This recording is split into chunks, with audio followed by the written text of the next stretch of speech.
Exodus 10, King James Version. And the Lord said unto Moses, Go in unto Pharaoh, for I have hardened his heart and the heart of his servants, that I might show these my signs before him, and that thou mayest tell in the ears of thy son and of thy son's son what things I have wrought in Egypt, and my signs which I have done among them, that ye may know how that I am the Lord. And Moses and Aaron came in unto Pharaoh, and said unto him, Thus saith the Lord God of the Hebrews, How long wilt thou refuse to humble thyself before me? Let my people go, that they may serve me. Else, if thou refuse to let my people go, behold, tomorrow will I bring the locusts into thy coast, and they shall cover the face of the earth, that one cannot be able to see the earth, and they shall eat the residue of what is escaped, which remaineth unto you from the hill, and shall eat every tree which groweth for you out of the field. And they shall fill thy houses, and the houses of all thy servants, and the houses of all the Egyptians, which neither thy fathers nor thy fathers' fathers have seen, since the day that they were upon the earth unto this day. And he turned himself and went out from Pharaoh. And Pharaoh's servants said unto him, How long shall this man be a snare unto us? Let the men go, that they may serve the Lord their God. Knowest thou not yet that Egypt is destroyed? And Moses and Aaron were brought again unto Pharaoh, and he said unto them, Go, serve the Lord your God. But who are they that shall go? And Moses said, We will go with our young and with our old, with our sons and with our daughters, with our flocks and with our herds, until we go. Will we go? For we must hold a feast unto the Lord God. And he said unto them, Let the Lord be so with you, as I will let you go, and your little ones. Look to it, for evil is before you. Not so. Go now, ye that are men, and serve the Lord, for that ye did desire. And they were driven out from Pharaoh's presence.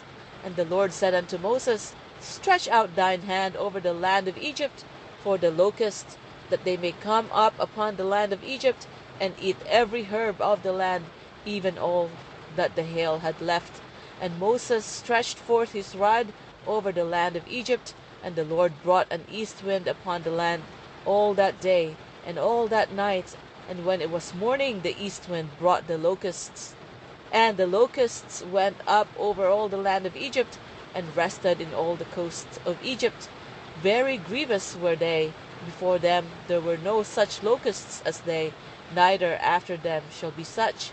For they covered the face of the whole earth, so that the land was darkened. And they did eat every herb of the land, and all the fruit of the trees which the hail had left.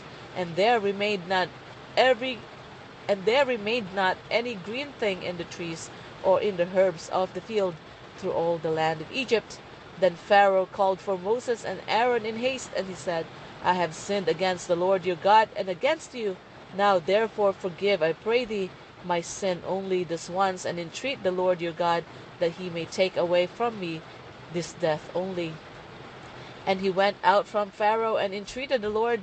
And the Lord turned a mighty strong west wind, and took away the locusts, and cast them into the Red Sea. There remained not one locust in all the coast of Egypt. But the Lord hardened Pharaoh's heart, so that he would not let the children of Israel go. And the Lord said unto Moses, Stretch out thine hand toward heaven, that there may be darkness over the land of Egypt, even darkness which may be felt. And Moses stretched forth his hand toward heaven, and there was a thick darkness in all the land of Egypt 3 days.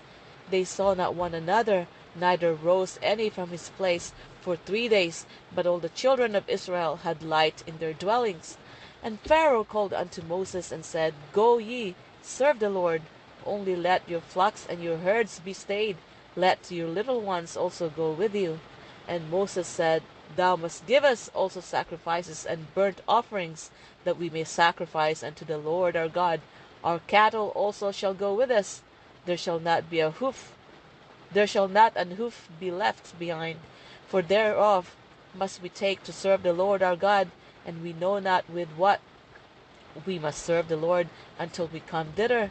But the Lord hardened Pharaoh's heart, and he would not let them go. And Pharaoh said unto them, Get thee from me, take heed to thyself, see my face no more, for in that day thou seest my face, thou shalt die. And Moses said, Thou hast spoken well. I will see thy face again no more.